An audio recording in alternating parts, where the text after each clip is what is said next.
கோர்ட்டில் வந்து ஆனந்திக்கும் வந்து என்ன பண்ணுறாங்க, வீரபத்ரனுக்கான டைவர்ஸ் கேஸ் வருது. அப்போ வந்து வீரபத்ரன் ரொம்ப சந்தோஷமாக இருக்கார். எப்படியும் ஆனந்தி வந்து இந்த கேஸில் தோற்றுருவா, கடைசி வரைக்கும் ஆனந்தி என்கிட்ட தான் வாழணும். அதுக்கப்புறம் என்ன, ஆனந்தியை ஒவ்வொரு நிமிஷமும் அவளை வந்து தவிக்க விடுமா, அவள் பண்ண எல்லா விஷயத்துக்கும் அவளை என்ன பண்ண போகிறேன்னு பார்த்துப்பாரு.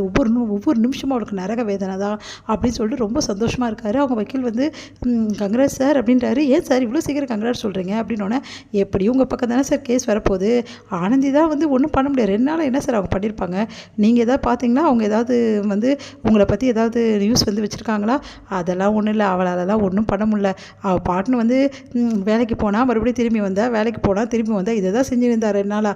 அப்புறம் அவகிட்ட என்ன ஆதாரம் இருக்க போகுது, இப்போது கேஸை உடனே நம்ம பக்கம் சாதகமாக சொல்ல போகிறாங்க, அதுக்கப்புறம் என்ன சார் அப்படின்னோடனே, அதுக்கப்புறம் தானே இருக்குது அவளுக்கு இந்த வீரபத்ரன் யாருன்னு அவளுக்கு நிரூபிக்கிறேன் அப்படின்னு சொல்லிட்டு போகிறாரு உள்ள. சார் இந்த தோரணையில் போவீங்களா சார் அப்படின்னு, ஐயோ இந்த தோரணையில் நான் போக மாட்டேன், இப்போ பாருங்கள் அப்படி சொல்லிட்டு, ஐயோ அப்படின்னு சொல்லிட்டு அப்படியே பாவமாக மூஞ்சி வச்சுக்கிறாரு. ஒன்று சார் உண்மையிலேயே நீங்கள் கிரேட்டு சார் அப்படின்றாரு அவர் வக்கீல். பின்ன எப்படி அப்படி சொல்லிட்டு உள்ளே போகிறாரு. அப்படியே பாவமாக மூஞ்சி வச்சுட்டு அப்படியே நிற்கிறாரு கோர்ட்டில். இங்கே வந்து கரெக்டாக கேஸ் வருது. கரெக்டாக ஆனந்தி அப்புறம் எல்லாருமே வந்துடுறாங்க. அவங்க குடும்பம், ஆனந்தியோட குடும்பம் எல்லாருமே வந்துடுறாங்க. அங்கே இருக்கிறவங்களாம் ஆனந்தியோட குடும்பத்தை மோசமாக பேசுகிறாங்க, ஆனந்தியை பற்றி மோசமாக தரக்குறைவாக பேசுகிறாங்க. நினச்சி ஆனந்தியோட வீட்டில் எல்லாருமே மனசு கஷ்டத்தோடு அப்படியே பார்த்துட்ருக்காங்க.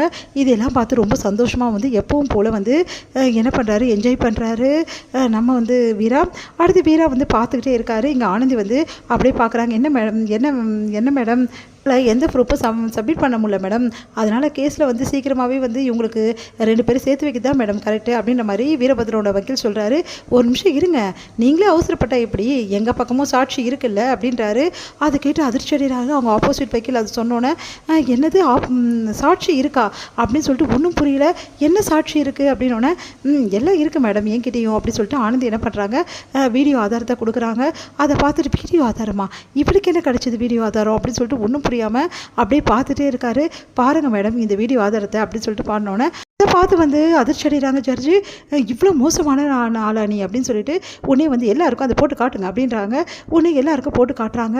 அப்போ வந்து ஆனந்தி வந்து இங்கே பாரு, தேவையில்லாமல் என் மேலே ஏன் சந்தேகப்படுற அப்படின்னு சொல்லிட்டு கேட்குறாங்க. அப்படி தானே சந்தேகப்படுவேன், உன்னை மாதிரி ஆளுங்களாம் எப்படிப்பட்டவன் எனக்கு நல்லா தெரியாதா, உன்னை எப்படிலாம் வந்து நான் சித்திரவதை பண்ணணும்னு யோசிச்சு வச்சுருக்கேன் தெரியுமா, அதுக்கெல்லாம் இருக்குடி உனக்கு, இவ்வளோ தூரம் ஆட்டம் போடுறல எல்லாத்துக்கும் உனக்கு இருக்குது அப்படின்னு சொல்கிறாரு. அதெல்லாம் கேட்டு எல்லாம் அதிர்ச்சி அடைகிறாங்க. என்ன இது வீரபத்ரன் அப்படின்னு. மேடம் இது மட்டும் இல்லை மேடம், இன்னும் நிறைய ஆதாரங்கள் இருக்குது, இவர் நடிக்கிறாருன்னு நான் சொன்னேன், நீங்கள் நம்பலை, பார்த்தீங்க மேடம் எப்படி பேசுகிறாருன்னு சொல்லிட்டு, மேடம் இவ வேணுமே எடிட் பண்ணி எடுத்துகிட்டு வந்திருக்காங்க மேடம் இவங்க அப்படின்றாங்க.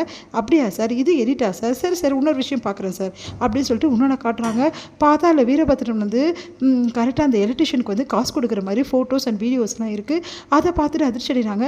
மேடம் நான் தான் அந்த எலக்ட்ரிஷியனுக்கு காசு கொடுத்தேன்னு சொன்னார், அதுவும் என் கூட ஒன்றா இருக்க தான் எலக்ட்ரிஷியனுக்கு காசு கொடுத்தேன்னு சொன்னார். ஏன் மேடம் காசு கொடுத்தாரு எலக்ட்ரிஷியனுக்கு, அப்போது எலக்ட்ரிஷியனுக்கு காசு கொடுத்ததுக்கு காரணம் வந்து இவர் கூட ஒன்றா இருக்கிறதுக்கா, அப்போது இவர் சாதாரண ஆள் இல்லை போல் இருக்கே, ஐயோ அப்படின்னு சொல்லிட்டு சொல்கிறாங்க. அதை கேட்டு பயங்கரமாக வீரபத்ரன் அதிர்ச்சி. மேடம் அது வந்து சொல்லுங்கள் வீரபத்ரன், எதுக்காக எலக்ட்ரிஷியனுக்கு நீங்கள் காசு கொடுத்தீங்க அப்படின்னோடனே, அது வந்து நான் சொல்கிறேன் மேடம் எதுக்காக எலக்ட்ரிஷியன் காசு கொடுத்தாருன்னு, ஏன்னா அவர் பொய் சாட்சி சொன்னதுக்கு காசு கொடுத்தாரு. அது மட்டும் கிடைக்காது மேடம், அவருக்கு நிறைய பணம் வந்து டிரான்ஸ்ஃபராக பண்ணால் தெரிஞ்சிட்டு போகுதுன்னு சொல்லிட்டு கையிலேயே கொடுத்துருக்காரு, எக்கச்சக்கமான பணத்தை அள்ளி கொடுத்துருக்காரு இந்த வீரபத்ரன்.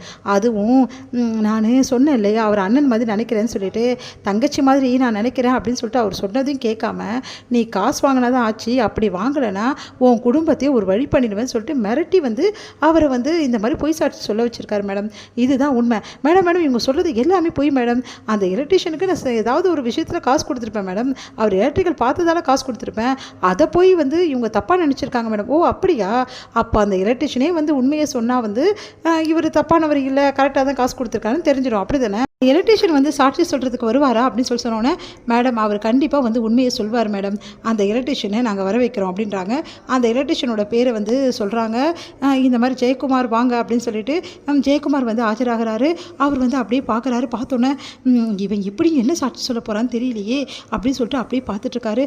மேடம் காசுக்கு ஆசைப்பட்டு நான் தான் மேடம் இந்த பொண்ணை பற்றி தப்பாக பேசிட்டேன், தங்கச்சி மாதிரி நடக்க வேண்டிய பொண்ணை பற்றி ரொம்ப கேவலமாக பேசிட்டேன் மேடம், இதுக்கெல்லாம் காரணம் இந்த வீரபத்ரன் தான் மேடம் அப்படின்றாரு. அதை கேட்டு பயங்கரமாக அதிர்ச்சி அடைகிறார் வீரபத்ரன்.